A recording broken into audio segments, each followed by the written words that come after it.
What is going on, Jet fans? Matt O'Leary back with another video for another New York Jets training camp recap. Day 3 for the New York Jets at training camp. And guess what? Good news for the Jets offense, who looked really good today, and some good news with some Jets young offensive linemen as well. We start with Fashanu, who got the start and was running with the ones today at left tackle for the first time during training camp. Tyron Smith had a rest/rehab day.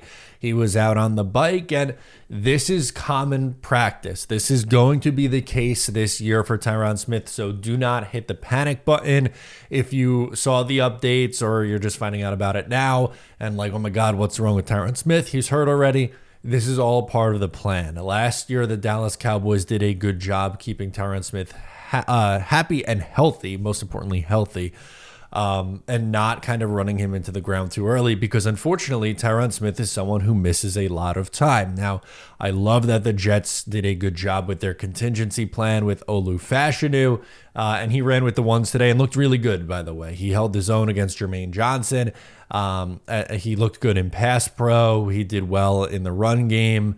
Really no complaints for Olu and the offensive line, because clearly, once again, we'll get into it, but the Jets offense looked good very good actually for the second day in a row. But Tyron Smith, nothing to worry about. They're taking it slowly with Morgan Moses and Smith. They're both veterans. They're 33 years old. They have so many different, training camps under their belt. Tyron Smith's like a 7-time All-Pro or something ridiculous.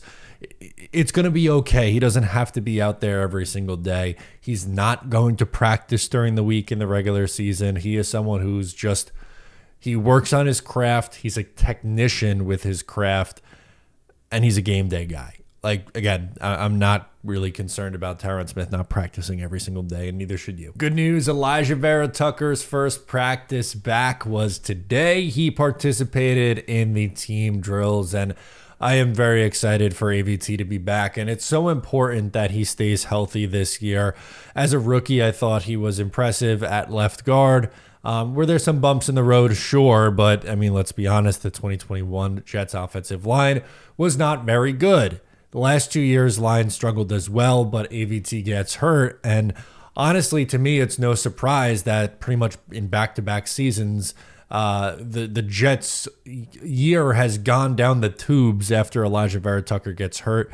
I think his role is vital for this Jets team, and him being back in there and slotting in between Joe Tippmann and Morgan Moses is going to be a really nice fit for him. I'm excited to see him back at guard. As I mentioned, the offense won the day again. Aaron Rodgers with back-to-back stellar performances. Wait, so you're telling me a guy can miss 2 padless practices in early June and then still end up coming into training camp and performing well? Color me shocked.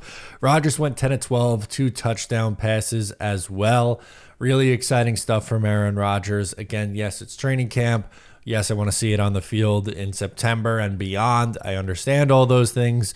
You are allowed to be excited about Aaron Rodgers back out on the football field and moving the ball. We watched way too many training camp practices over the years of quarterbacks struggling and not moving the football and them not looking good, whether it was Zach Wilson, Sam Darnold, Geno Smith, Ryan Fitzpatrick, Tim Boyle, Trevor Siemian, Mike White, Joe Flacco. Pick one.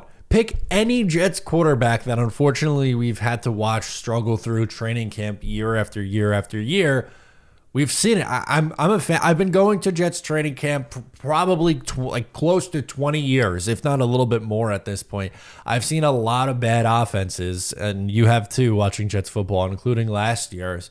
Once again, it's okay to be excited about this Jets offense. That's not that me saying, oh, they're going to be the number 1 offense in football. That's ridiculous, but the thought that they could be maybe close to a top 10 offense in the sport, somewhere in that range, even if they're just top half of the league in offense, would be a really nice change of pace than what we are used to watching every single Sunday. When you're seriously hurt, your injury could be worth millions. Morgan & Morgan doesn't settle for lowball offers.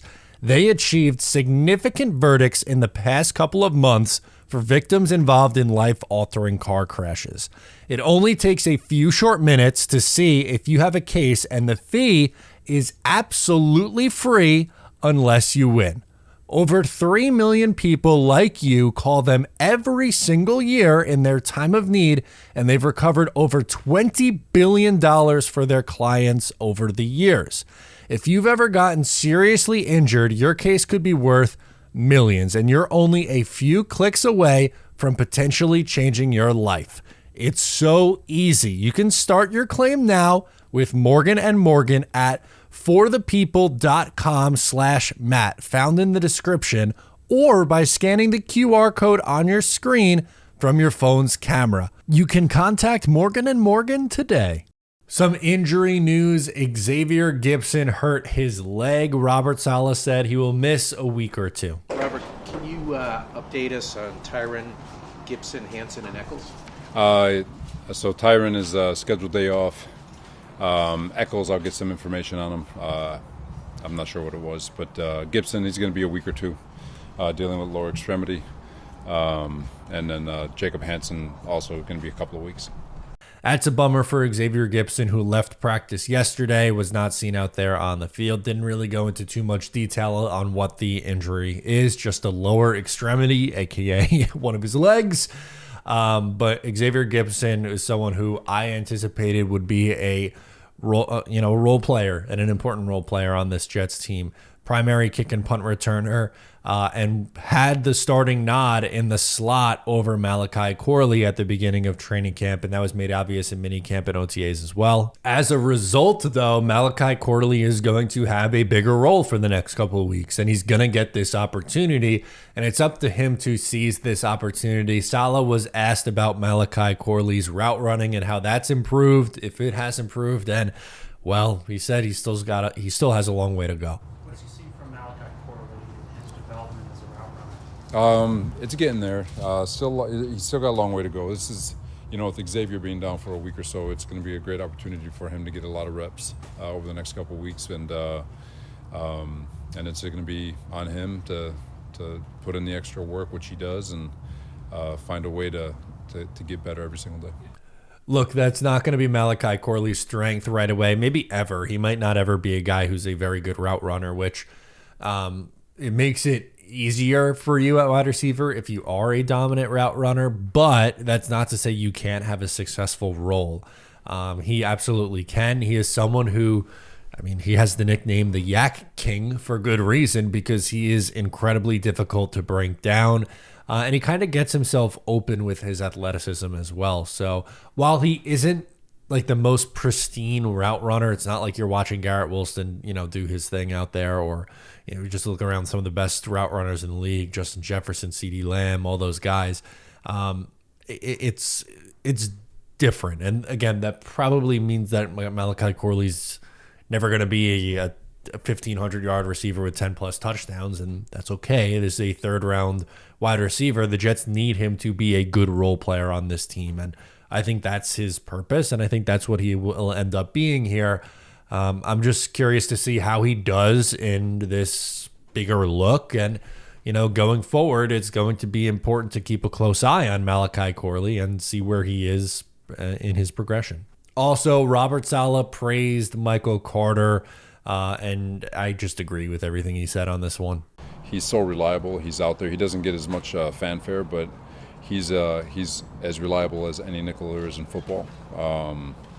Teammates love him, works his tail off, and he's another guy that we can do a lot with, and because of that, it adds a little bit of a dimension to our defense that many others can't have. A message to Joe Douglas: please pay that man.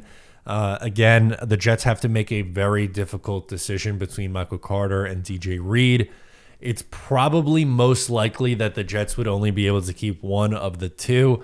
Michael Carter is a few years younger. Carter also plays the slot, which does not get paid nearly as much money as what outside corners get. I think someone is going to pay DJ Reed to be a number one corner. He's a top, in my eyes, 15 corner in football. So he's going to get a bump from, what was he at, 12 million AAV? Probably, I'm going to guess around 18 million, 15 plus, but my guess is around $18 million AAV next offseason, where the highest paid slot corner, you're looking at like $10 or $11 million.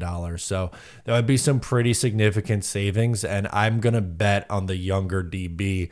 Again, nothing against DJ Reed. This is probably Joe Douglas's best free agent signing. I like the guy a lot. Really good Jet through 2 years. I'm excited for him in year 3 in the system. And, the Jets are trying to go for it and win it all. And if they do, Reed is going to be a very big part of that. But again, it kind of just goes into making those difficult decisions. But moral of the story, Michael Carter deserves a bag. He deserves to get paid and should be a Jet homegrown player. One of your day 3 hits. Love that. Guys, that's the biggest storylines from Jets camp today. I will keep you covered throughout training camp as well. So if you're new here, make sure to subscribe. Leave a like before you get out of here. I'm Matt O'Leary, and I will catch you next time.